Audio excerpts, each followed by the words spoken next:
जय श्री कृष्ण चैतन्य प्रभु नित्यानंद श्री अद्वैत गदाधार श्रीवासादि गौर भक्त वृंद। हरे कृष्णा कृष्ण कृष्ण हरे हरे, हरे Ram Ram Ram Hare Hare. Hare Krishna and welcome back. Thank you for joining. Today we are discussing verse number 31 of chapter number 2 of Srimad Bhagavad Gita.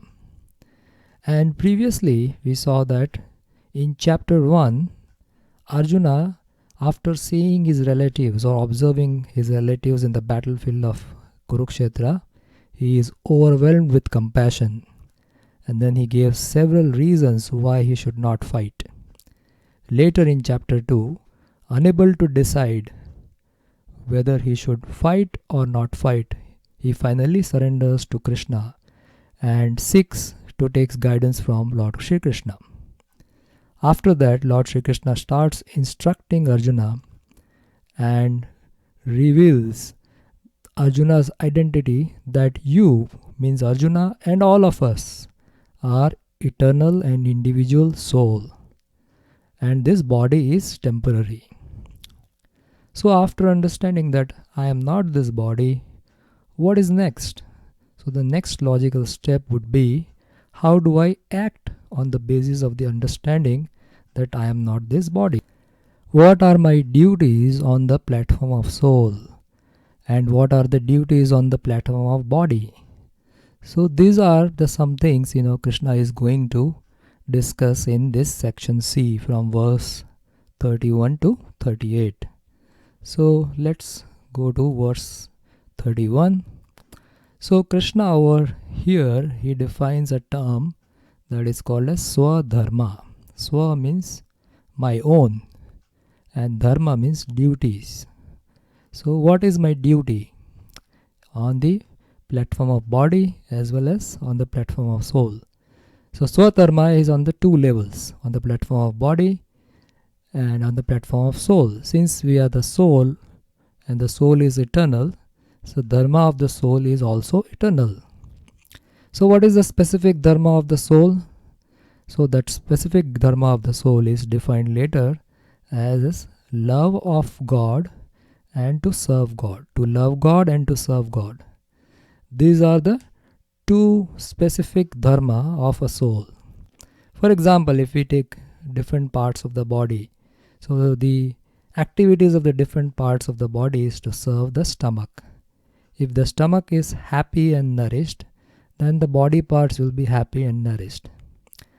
Similarly, if the soul is the part and parcel of Krishna, and if the soul is not engaged in bhakti or devotional service, which means to love and serve God, then the soul will be malnourished. And whenever the spirit soul starts performing Swadharma, then the soul will gradually start experiencing that it is being spiritually nourished. Next is Swadharma on the level of body. So as we discussed earlier, that Swadharma is at two different levels, at the level of soul as well as at the level of body. So Swadharma at the level of body is understood as this. Since the soul is engaged in this body, we have dharma or Swadharma at the level of body also. So this dharma is temporary in nature, since the body is temporary. And Srila Prabhupada explains in the purport that Swadharma at the level of body is also called as Varnashram Dharma. And this Varnashram Dharma is actually established by Lord Krishna himself. So Krishna explains in Bhagavad Gita chapter 4 verse 13, he mentions that Chaturvarna Maya system. This is a verse, Bhagavad Gita chapter 4 verse 13. Chaturvarna Maya system Guna Karma Vibhagasa Tasya Kartaram Apimam Vidhi Akartaram Avyayam. What this means is Krishna has created this system of Varnashrama. On the basis of what? So Krishna is saying that he has created Chaturvarna Maya system, is he created. On the basis of what? Guna and Karma Vibhagashaha. So on the basis of guna, guna means qualities, and karma, karma means actions. So Krishna created this varnashram system based on the unique qualities that is unique to the individuals. Every one of us has individually has unique qualities. So based on the qualities, one is supposed to do their action. And this quality is, because now we understand that we are not this body, we are soul. So this is this kind of qualities actually comes from the previous lives also. And also it is developed in this, but whatever current life we are in. So when our qualities and actions are in sync, means whatever is our guna, and based on that guna we act, then what happens? Then the soul is in the body will be satisfied, and the soul will remain happy and peaceful. So varnashram means varna and ashrama. So there are 4 varnas and there are 4 ashramas. So 4 varnas are Brahmana, Kshatriya, Vaishya and Shudra, and ashramas, 4 ashramas are Brahmachari, Grihastha, Vanaprastha and Sannyasa. So if we see over here, Brahmana, Kshatriya, Vaishya and Shudra. So this is the varnashram dharma. So there are duties in each of this dharma. In each of these varnas. Now in the contemporary society, in the current society, the primary goal is around economic development. Everything is centered around money. So people, whether they like their work or not, if they earn more money, they think that it will bring them happiness and peace. However, we see that people around us are so unhappy and dissatisfied, even though they may have a lot of money. So generally people are only happy and satisfied when they do what they do according to their nature. And those nature they are actually born with. For example, if there is a painter, so the painter would be most happy and satisfied painting. And any other artist, like some musician, they would be very satisfied when they are engaged in their respective artwork or whatever they like to do. But they may be very happy if they may not be very happy if they become a computer engineer, even though they earn a lot of money. So what is happening here is your guna and karma are not aligned. So the guna of the artist and the karma, guna is basically the quality he has is an artist, but the action which is performing is of computer engineer.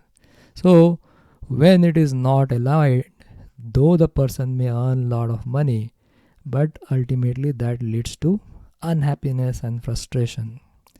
So in Krishna's systems of division based on guna and karma, the Brahmana, Kshatriya, Vaishya and Shudra, they have their respective duties like sacrifice. Brahmana does sacrifice and education.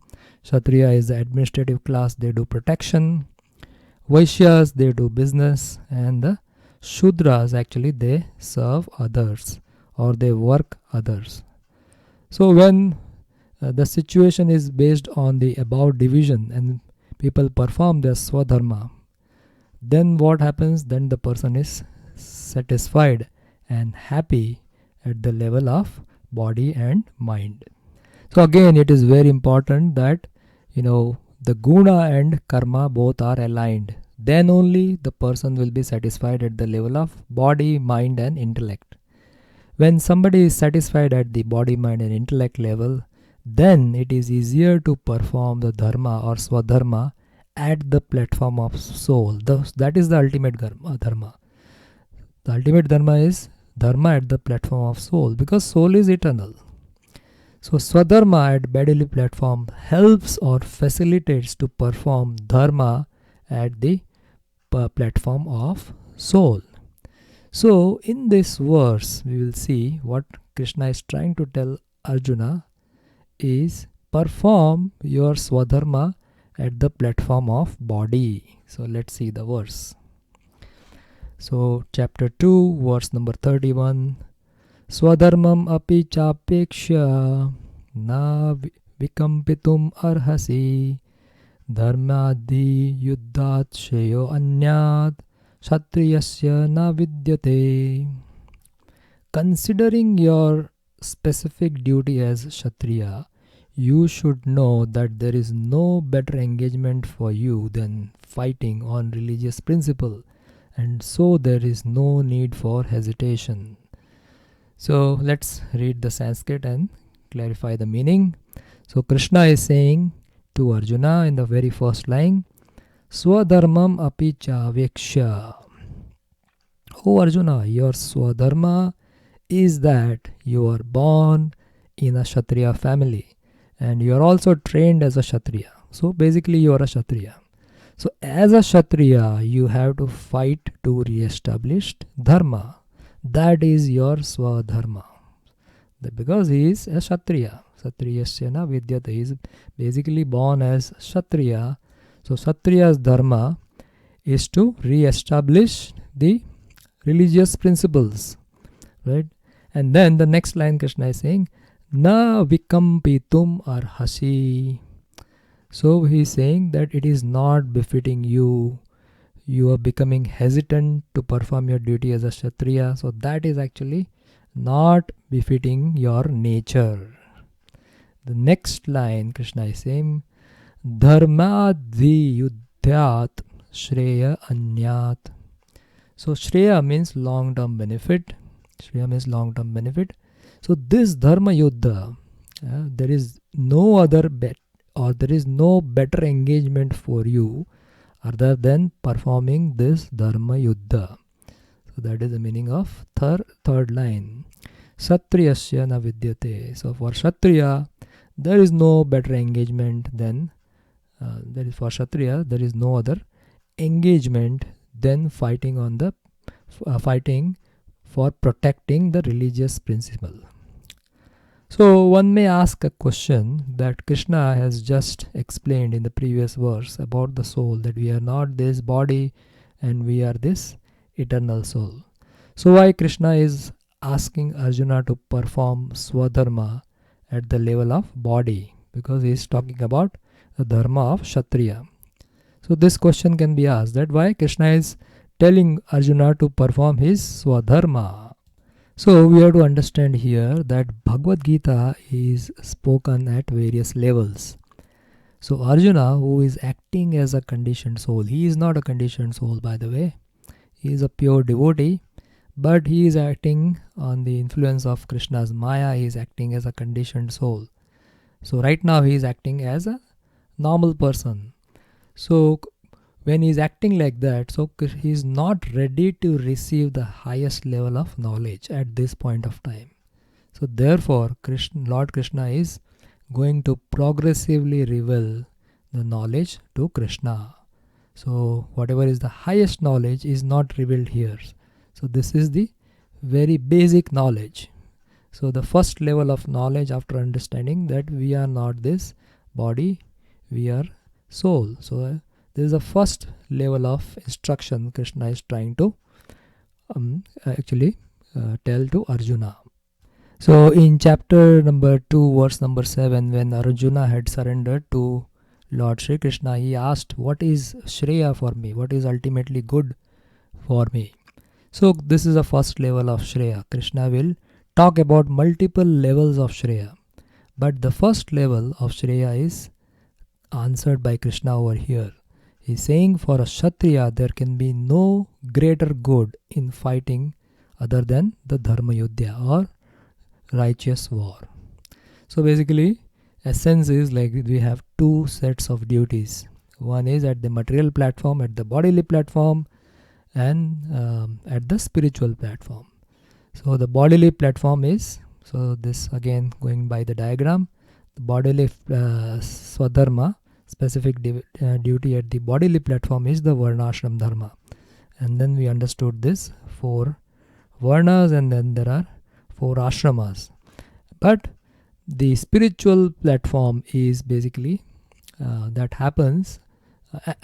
So before going to the spiritual platform, this Varnashram system actually, The goal of the Varnashram system is one who follows this Varnashram dharma and they perform their duty nicely, they actually gradually elevate to the higher platform. This is explained in the purport by Srila Prabhupada.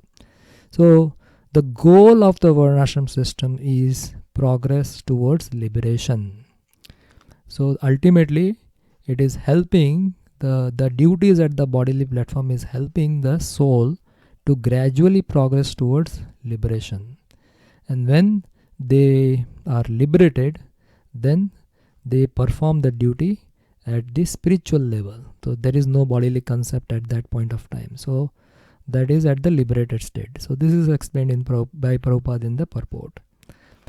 So here Arjuna actually at one point of time he said that he want to renounce. So Krishna doesn't support that theory of renunciation. He doesn't like Arjuna to renounce, or he doesn't like any Kshatriya to renounce, because one should perform their own duty. They should not perform the duty of others.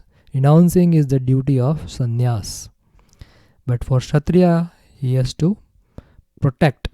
The meaning of Kshatriya means we will see in the purport given by Srila Prabhupada. So Kshatriyas is to protect dharma. That is their duty, and protects the rights of the citizens.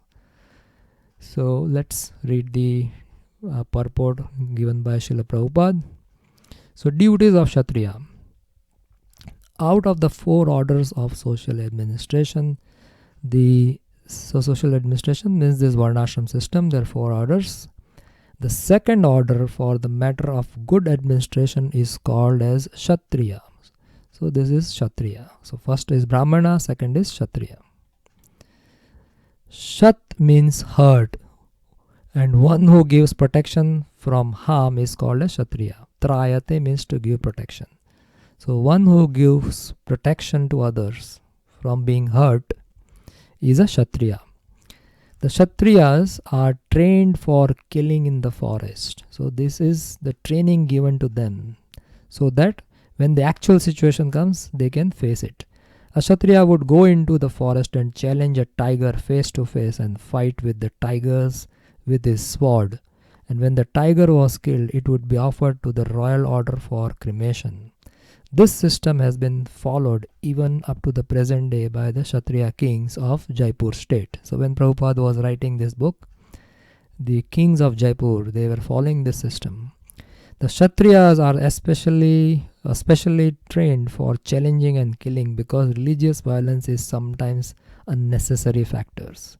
So violence in general is not propagated. Even basically violence is the last option. So this sort of glorification of killing in the dharmic war is not a license for indiscriminately performing violence. Violence is necessary, but it is never the first option of resolving any conflict. So whenever there is a conflict, we try to resolve it in different ways. But if it is not resolved under any condition, then violence is the last option. So it is not something to be performed whimsically. So if somebody is even powerful, they should not be committing any violent act. What is not meant for Kshatriya? Therefore Kshatriyas are not meant for accepting directly the order of sannyasa or renunciation, because the Kshatriya have the nature, they have this nature. They also go through the training and they have this nature for protection. So if they take sannyas, they will not be able to perform the duties of renunciation properly. So that's why they should never take the order of sannyas. Non-violence and violence. Non-violence in politics may be diplomacy. So this is non-violence. When in a political situation, we use diplomacy to solve certain things. So that is kind of non-violence. But it is never a factor or principle. So sometimes violence is required. In the religious law book, it is stated, Ahaveshu mithan anyoyam jigam santo mahishitam yuddhamana param shaktya swargam yanti aparan mukha yajneshu pasavo brahman hanyate satatam dvijai samskritai kila mantrascha tepi swargam avapnuvan. In the battlefield, a king or kshatriya, while fighting another king envious of him, is eligible for achieving heavenly planets after death, as the Brahmanas also attain the heavenly planets by sacrificing animal in sacrificial fire. So when the Dharma Yuddha is fought, and only if it is in case of Dharma Yuddha, when the Dharma Yuddha is fought and the Kshatriya who is fighting for Dharma, to protect Dharma, if he is killed, then that person is transferred to heavenly planet for performing his duty. So after death he is going to the heavenly planet. Similarly, a Brahmana attains heavenly planet by sacrificing animals in the sacrificial altar. So this sacrifice was previously allowed, but these Brahmanas were very qualified. So we'll see the qualification, how these Brahmanas are qualified. Therefore, killing on the battlefield on religious principles and killing animals in sacrificial fire are not at all considered to be act of violence, because everyone is benefited by the religious principles involved. Now, how the animal is benefited? Because we are killing the animal, when we are sacrificing. How it is benefited? The animal sacrifice gets a human life immediately without undergoing the gradual evolutionary process from one form to another. Right? So this is the power of the Brahmanas. So at those times, the Brahmanas were very pure and very powerful. So when they perform a sacrifice, animal sacrifice, and the animal which is sacrificed immediately gets a human life. The animal doesn't have to go through evolutionary cycles through 8,400,000 species. So that was beneficial to that animal. And similarly, because the Brahmana has performed the sacrifice, the Brahmana also goes to the heavenly planet. And the Kshatriyas killed on the battlefield also attains the heavenly planet, as do the Brahmanas who attain them by offering sacrifice. So these were the processes which were recommended in the Vedas. Nowadays these processes are banned. In Kali Yuga, the age in which we are living is Kali Yuga, and in Kali Yuga this kind of sacrifices are not allowed. In the other yugas it was allowed, but not in Kali Yuga. Now Prabhupada explains two kinds of Swadharma. So this we have discussed a little bit, so we'll discuss that point again. So we discussed that there were two kinds of Swadharmas, one on the platform of body and then other on the platform of soul. So there are two kinds of Swadharmas, specific duties, as long as one is not liberated, means one is conditioned. One has to perform the duty of his particular body in accordance with religious principle in order to achieve liberation. So this Varnashram system was designed in such a way that if you perform your duties properly, then what happens? So here, these are the Varnashram system. This is Varnashram Dharma, prescribed duties. And this is stepping stone to the spiritual understanding. So when you perform your duties in whatever Varna you are, right, whether Brahmana, Kshatriya, Vaishya, Shudra, if you do perform your duty properly, if you are performing your Swadharma properly, then gradually elevates to higher platform or heavenly planets. So by performing the things properly, then you get a better birth in the next life. And probably the higher planet means heavenly planets, right?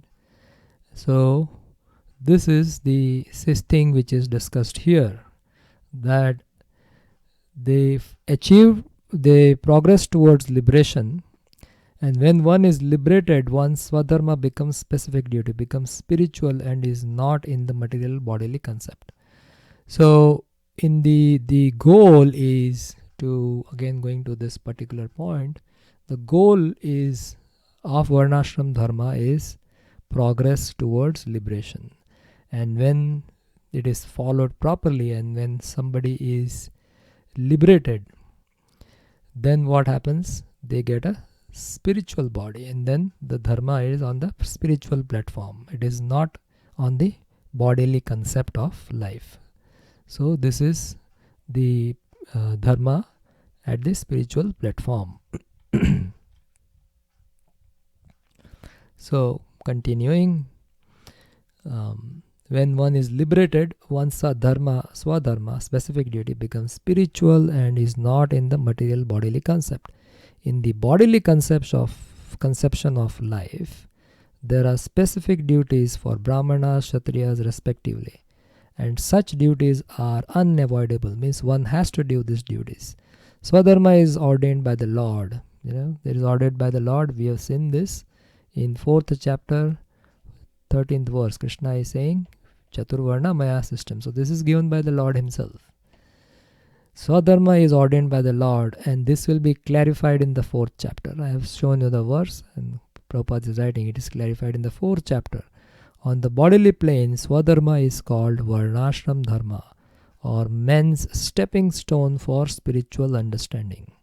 So the goal of Varnashram Dharma is to gradually bring a person to a spiritual conception of life. Human civilization begins from the stage of Varnashram Dharma, or specific duties in terms of specific modes of nature of the body obtained. So this mode of nature will be discussed later in chapter number 2 also. There is one verse describing this mode of nature. But this mode of nature, there are 3 modes of nature: mode of goodness, mode of passion, and mode of ignorance. So every one of us has a mix of all these things: goodness, passion, and ignorance. And based on these modes, and based on the varna or ashram in which we are situated, we have specific dharma, and that must be performed. And when one performs the dharma, what happens? The result of performing one's swadharma is discharging one's specific duty in any field of action in accordance with the order of higher authorities, serves to elevate one to higher status of life. Basically, higher status of life means they get a position in, or they get a place in the heavenly planets. So they go higher and higher. So this is this system which is given in the Vedas, and this system is called as Karma Kanda. Karma Kanda means regulated sense gratification. So when we perform the prescribed methods which is given in the Vedas, so which is given in the Varnashram Dharma, sacrifices and rituals for the purpose of material sense gratification. So why these are sacrifices and rituals are performed? So that you gain more sense gratification. When you go to heavenly planet, there is more sense gratification. So there is no spiritual objectives over here. But in the Varnashram Dharma also has spiritual objectives. But generally people are attracted to the material sense gratification. That's why they want to go to heaven. So the result is going up to the higher planets and then come down to the earth lower planets.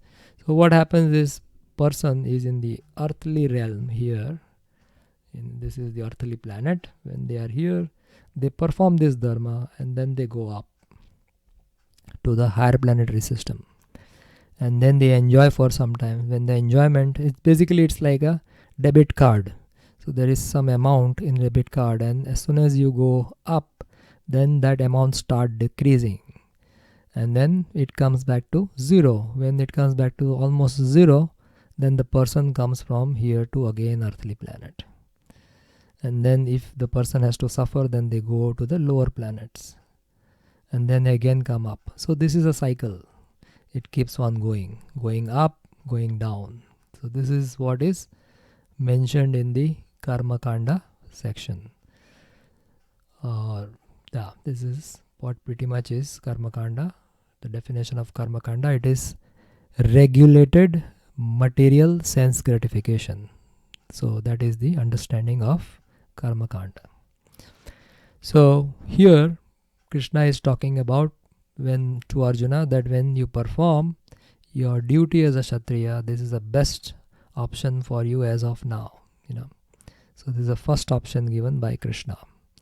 So this indicates that you are not this body also, because who is after the death of this body, who is going to go to the higher planetary system? So that understanding is the soul is going to the higher planetary system, or to the heavenly planets.